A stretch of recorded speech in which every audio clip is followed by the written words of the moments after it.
Hello friends, education इनकी अड्डा में स्वागत है। दोस्तों, आज की इस वीडियो में बात करेंगे सामान्य ज्ञान प्रीवियस क्वेश्चन 3100 प्लस होगा, जो आज इतिहास का पार्ट 1 होगा। स्टार्ट करते हैं। आज का पहला सवाल,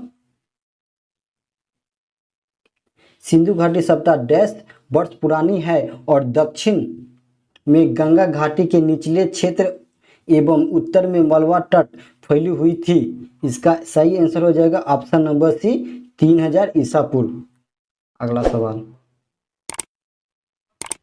डैश का विकास 500 बीसी से मलवा के दक्षिण की ओर एवं उत्तर की ओर गंगा घाटी के पूरे तलहटी क्षेत्र में हुआ है। इसका आंसर हो जाएगा ऑप्शन नंबर ए, सिंधु घाटी सभ्यता। अगला, हड़प्पा सभ्यता 2500 बीसी से आसपास विकास किया था। आज उन्हें हम क्या कहते हैं?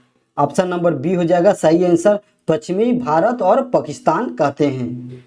अगला सवाल, भारत का इतिहास सिंधु घाटी सभ्यता के जन्म से शुरू होता है, जो लगभग डैश अस्तित्व में आई थी।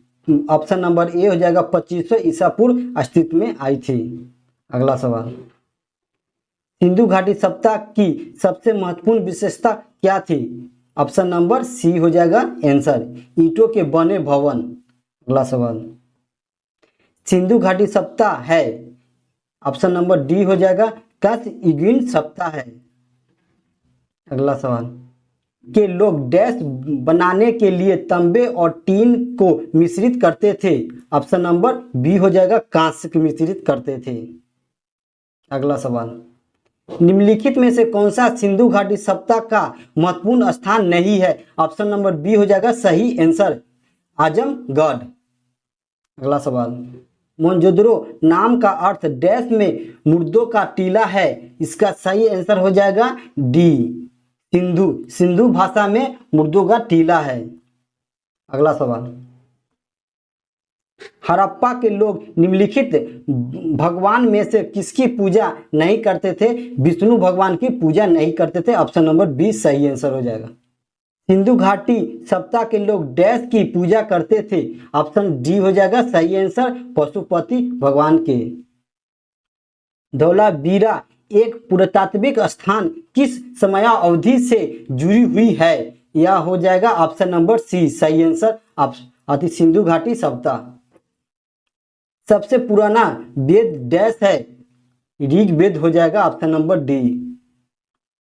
ऋग्वेद में डैश मंत्र है जिसमें अप्रमाणिक वल्खिल्य भजन शामिल है। ऑप्शन आंसर हो जाएगा बी 1028। अगला सवाल, ऋग्वेद में डैश मंत्र है? आंसर हो जाएगा 1028 मंत्र है। अगला सवाल, निम्नलिखित में से कौन सा वेद जादुई अनुष्ठानों और वशीकरण के बारे में बताता है? आंसर हो जाएगा अथवा वेद।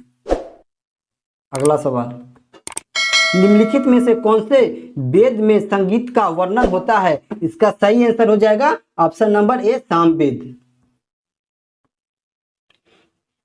यजुर्वेद में यजुर का अर्थ क्या होता है? यजुर का अर्थ होता है बलिदान। अगला सवाल, निम्न में से किस वेद में बीमारियों का उपचार किया जाता है अथवा वेद में? अगला सवाल, भारत का राष्ट्रीय आदर्श वाक्य सत्यमेव जयते किस प्राचीन भारतीय शास्त्र से उद्धृत एक मंत्र है? इसका सही आंसर हो जाएगा ऑप्शन नंबर बी, मुंडकोपनिषद। अगला सवाल, निम्नलिखित में से किस उपनिषद में वसु वैद कुटुंबकम शब्द का उल्लेख किया गया था? आंसर हो जाएगा ऑप्शन नंबर ए, महा उपनिषद। अगला सवाल,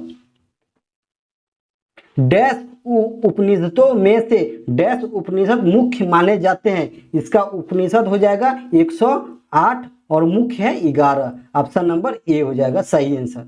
अगला सवाल, डैश सबसे पुरानी उपनिषद है? ऑप्शन नंबर डी हो जाएगा छांदोग्य उपनिषद है।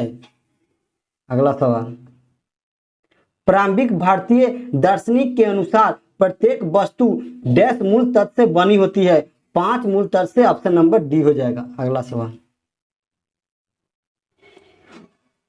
कठोप उपनिषद में नचिकेता नामक एक किशोर और देवता के बीच बातचीत दर्ज है। निम्नलिखित में से कौन सा देवता नचिकेता से बात कर रहे हैं? ऑप्शन नंबर ए हो जाएगा भगवान यम।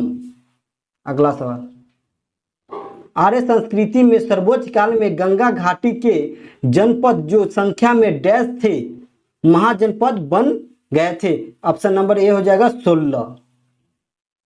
अगला सवाल, प्राचीन काल में अवध को किस नाम से जाना जाता है? ऑप्शन नंबर ए हो जाएगा कौशल। अगला सवाल, पार्श्वनाथ जो एक क्षत्रिय और बनारस के राजा अश्वसेन का पुत्र था, वह डैश जैन तीर्थकर बना, 30वां तीर्थकर बना। ऑप्शन नंबर ए हो जाएगा सही आंसर। अगला सवाल, महावीर डैश तीर्थगरों में अंतिम तीर्थकर माने जाते हैं? 24 हो जाएगा। अगला सवाल, तीर्थ की अवधारणा डैश से संबंधित है? इसका आंसर हो जाएगा ऑप्शन नंबर सी बौद्ध धर्म। अगला सवाल, निम्नलिखित में से अनुसरण किए जाने वाला धर्म एवं पवित्र पुस्तिका की कौन सी जोड़ी असंगत है? सही आंसर हो जाएगा ऑप्शन नंबर सी जैन धर्म और उपनिषद। अगला सवाल, डैश का जन्म 560 ईसा पूर्व में हुआ था और 480 ईसा पूर्व में 80 वर्ष की आयु में उनकी मृत्यु हो गई थी। कौन है? ऑप्शन नंबर सी सही आंसर हो जाएगा महात्मा बुद्ध। जन्म इनको हुआ था 563 बीसी में और मृत्यु हुआ था 483 बीसी में। अगला सवाल,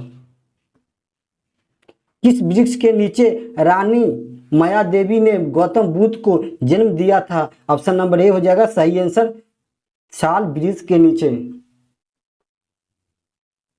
अगला सवाल, बौद्ध धर्म की नींव डैश महान संचय्या एवं डैश अंगीय पद पर आधारित है? आंसर हो जाएगा ऑप्शन नंबर डी 4 और 8।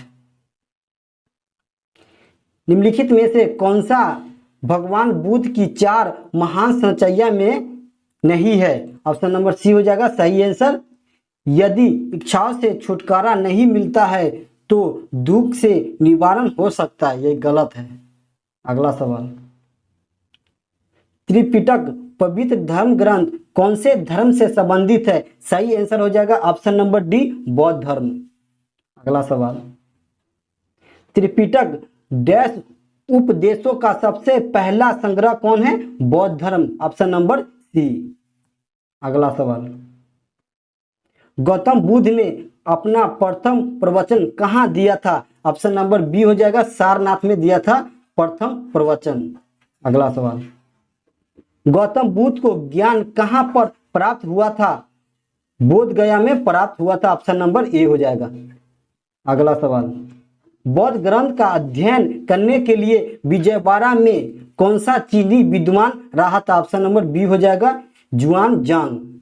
अगला सवाल, बोध गया किस भारतीय राज्य में स्थित है? बिहार राज्य में स्थित है। सही आंसर हो जाएगा। अगला सवाल, गौतम बुद्ध ने अपने उपदेशों में जन संधारण की भाषा डैश का प्रयोग किया था? ऑप्शन नंबर डी हो जाएगा पाली भाषा में।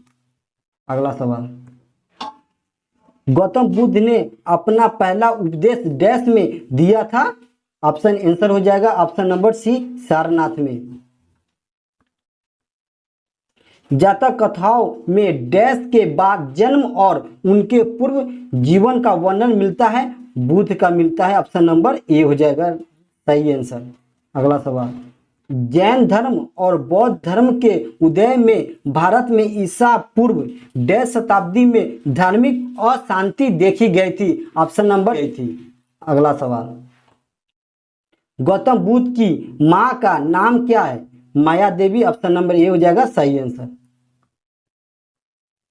में दिए गए आचार के नियम डैश और पंचशील सिद्धांत के नाम से जाना जाता है? यह रेलवे ने निरस्त कर दिया था प्रश्न।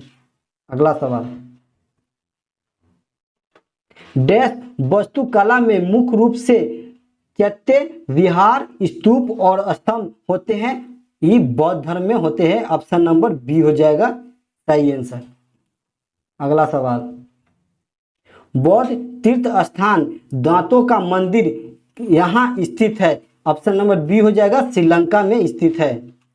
अगला सवाल, बौद्ध संरचना धमेक स्तूप कहाँ पर है। ऑप्शन नंबर ए हो जाएगा सही आंसर सारनाथ में। सिंधु घाटी